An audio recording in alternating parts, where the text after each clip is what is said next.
하나, 둘, 셋, 넷. 수를 세는 것은 모든 문명의 보편적인 지식입니다. 수를 읽는 방법은 언어마다 다르죠. 하지만 수를 쓰는 건 거의 모든 나라에서 똑같습니다. 0부터 9까지 10가지 기호로 숫자를 쓰는 아라비아 숫자가 그것입니다. 다른 모든 사물은 언어마다 표기가 다른데 왜 숫자만큼은 전 세계가 아라비아 숫자로 통일된 것일까요? 유노라이프가 최근 출간한 피타고라스 생각 수업은 세상 곳곳에 숨어있는 수학적 원리와 사고방식을 다룬 책입니다. 이 책에 따르면 인류는 문자가 만들어지기도 전부터 일찌감치 수를 셀 수 있었습니다. 콩고에서는 개코 원숭이의 뼈에 눈금이 새겨진 유물이 발견되었습니다. 기원전 2만 년 즈음의 것입니다. 이 눈금은 달력이거나 계산을 위해 수를 센 흔적으로 여겨집니다. 선사시대 문명 곳곳에서 이런 식으로 모양이 각기 다른 숫자가 발견되고 있죠. 이렇게 세워놓은 것을 부를 이름이 필요했을 테니 그때부터 숫자를 언어로 말하기 시작했을 것입니다. 하지만 선사시대에는 몇 개의 동물이나 물건을 구분하면 충분했으므로 4개의 숫자 이름만 있었습니다. 피타고라스 생각 수업에서는 그 증거로 지금도 원시적인 지역의 원주민들이 매우 작은 숫자만을 셀 수 있음을 제시합니다. 호주와 파푸아 뉴기니 사이의 토레스 해협에 사는 원주민은 1을 우라펀, 2를 오코사, 3부터는 2를 합쳐 오코사 우라펀 하는 식으로 부릅니다. 그리고 6을 넘어가는 수는 그저 많다고만 하죠. 이들에게 7, 8, 9 같은 수들은 헤아릴 수 없을 만큼 큰 숫자입니다. 문명이 탄생하고 사람 간의 거래가 활발해지면서 더 큰 수를 세고 기록할 필요가 생겼습니다. 기원전 4000년경의 수메르인들은 토큰이라고 불리는 점토판을 사용해 수를 세었습니다. 토큰은 화폐 대신 사용했던 동전처럼 생긴 주조물을 말합니다. 토큰은 크기와 모양에 따라 1, 10, 60, 600 등의 다양한 수를 나타냈습니다. 동물이나 물건을 거래하면 개수에 맞는 토큰을 큰 진흙 용기에 담아 밀봉했습니다. 나중에 개수에 대해 분쟁이 생기면 용기를 깨어 다시 셀 수 있었습니다. 이런 식으로 수메르인들은 수를 수만 단위까지 쓸 수 있었습니다.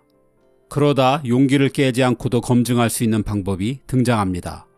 봉투 표면의 토큰의 모양과 닮은 그림을 새기는 것입니다. 그런데 생각해보니 토큰의 그림만 있으면 굳이 토큰이 필요하지 않았습니다. 마침내 수메르인들은 토큰 대신 점토판에 그림을 새겨서 수를 표현하게 되었고 이것이 수를 표현하는 최초의 문자가 되었습니다. 수메르인들은 이 문자를 사용해서 사칙 연산은 물론 간단한 분수 계산도 할 수 있었습니다. 심지어는 피타고라스 정리를 알았을 것으로 추정되는 점토판이 발견되기도 했습니다. 당시 수메르의 수학은 불가사의할 정도로 수준이 높았습니다. 문명 곳곳에서 비슷한 방식으로 수를 표현하는 문자가 발명되었습니다. 로마인들은 I는 1, V는 5, X는 10과 같은 방식으로 수를 표기했습니다. 이것은 기원전 7세기 이전 에트루리아인들이 뼈나 나무 조각의 수를 세기 위해 새긴 눈금의 모양에서 유래했습니다. 중국에서도 기원전 14세기경 상나라 시대에 거북이 등껍질에 수를 새긴 것이 점점 발전하면서 1, 2, 3부터 10, 100 등 여러 범위의 숫자를 나타내는 한자가 되었습니다. 10, 100, 1000 등의 큰 수를 하나의 문자로 표현한다는 아이디어 덕분에 인류는 수천 수만 개의 수를 셀 수 있게 되었습니다. 하지만 이 책에도 한계가 있었습니다. 일단 기존에 사용하던 것보다 더 큰 수를 세려면 매번 새로운 기호가 필요하다는 불편함이 있었습니다. 그보다 더 큰 문제는 이 수를 사용해선 계산하기가 힘들다는 것이었습니다. 오늘날 초등학교에서 배우는 받아올림을 사용하는 사칙연산법은 당시의 문자 체계로는 불가능했습니다. 그래서 로마나 중국 등에선 계산의 문자를 쓰는 대신 주판을 사용했습니다. 하지만 당시의 주사는 너무나 복잡하고 어려워서 고도로 훈련받은 이들만 쓸 수 있었습니다. 무려 15세기의 유럽에서도 덧셈이나 뺄셈은 프랑스나 독일 대학에서 가르칠 수 있지만 곱셈이나 나눗셈 같은 어려운 수학을 배우려면 이탈리아로 유학을 가야 한다는 말이 있을 정도였습니다. 이런 문제를 해결한 것이 6세기경의 인도인들입니다. 인도의 천문학자들은 매일같이 천문 현상을 기록하고 계산하느라 큰 수를 손쉽게 다루는 방법이 절실하게 필요했습니다. 그들은 10, 100, 1000 등의 큰 수를 나타내는 기호를 버리고 그냥 한 자리 숫자를 일렬로 나열해 수를 표현했습니다. 이전과 달리 숫자는 쓰인 위치에 따라 다른 값을 나타내게 되었습니다. 숫자 77에서 두 개의 7이 각각 70과 7을 나타내는 것처럼 말입니다. 자릿수의 수가 비어있을 때는 빈칸으로 놔뒀습니다. 피타고라스 생각 수업에 따르면 그들은 이 빈 공간을 슈냐라고 불렀습니다. 산스크리트어로 부재를 뜻하는 단어지요.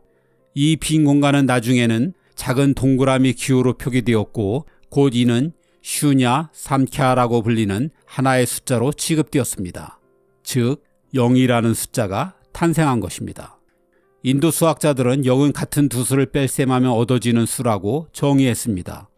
너무나 당연한 이야기이지만 당시엔 그렇지 않았습니다.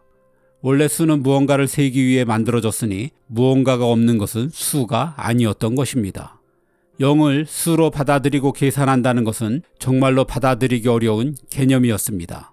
17세기의 유명한 수학적인 신학자 블레즈 파스칼도 없는 것에서 무언가를 더 뺄 수는 없으므로 0에서 4를 빼도 여전히 0이다라고 주장할 정도였습니다. 아무튼 인도의 숫자는 아무리 큰 수라도 1, 2, 3, 4, 5, 6, 7, 8, 9, 0의 10개의 문자만으로 간결하게 표기할 수 있게 되었습니다.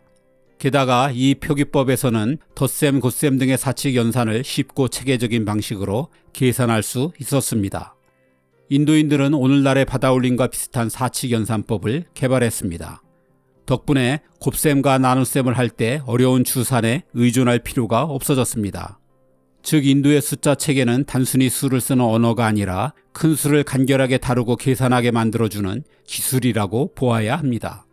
그래서 어느 나라든 인도 숫자는 천문학, 수학, 상업 등의 수를 다루는 이들이 먼저 적극적으로 받아들이면서 나라 전체로 퍼졌습니다.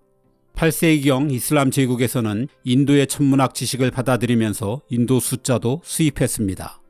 이는 이슬람 제국의 북아프리카 지역으로 전해졌고 이 과정에서 수를 나타내는 기호가 조금씩 변해서 요즘의 1, 2, 9, 0과 같은 모양이 되었습니다.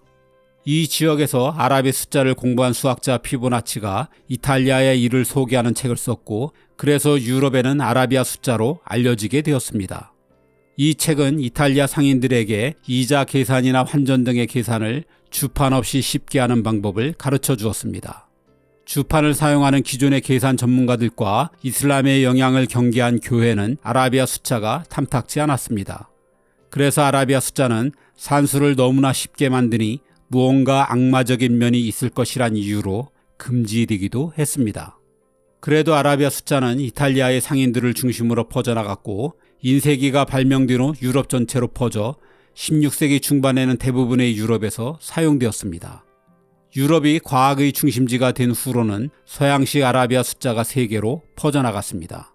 중국은 이슬람과의 교류로 아라비아 숫자를 어느 정도 알고 있었지만 17세기경 포르투갈의 예수의 선교사들이 가져온 수학 지식을 통해서 아라비아 숫자를 본격적으로 받아들이게 되었습니다. 한국은 대한제국 시기에 서양의 수학을 소개하는 책을 통해 아라비아 숫자를 쓰기 시작했습니다. 어느 나라든 저마다의 숫자 쓰는 법이 있었지만 수를 쓰고 계산하는 기술로서 아라비아 숫자만큼 뛰어난 체계는 결단코 없었습니다. 이 때문에 결국 아라비아 숫자는 수에 관한 세계 공용어가 되었습니다. 이 아라비아 숫자가 없었다면 지금과 같은 수학과 과학의 발전은 결코 없었을 것입니다.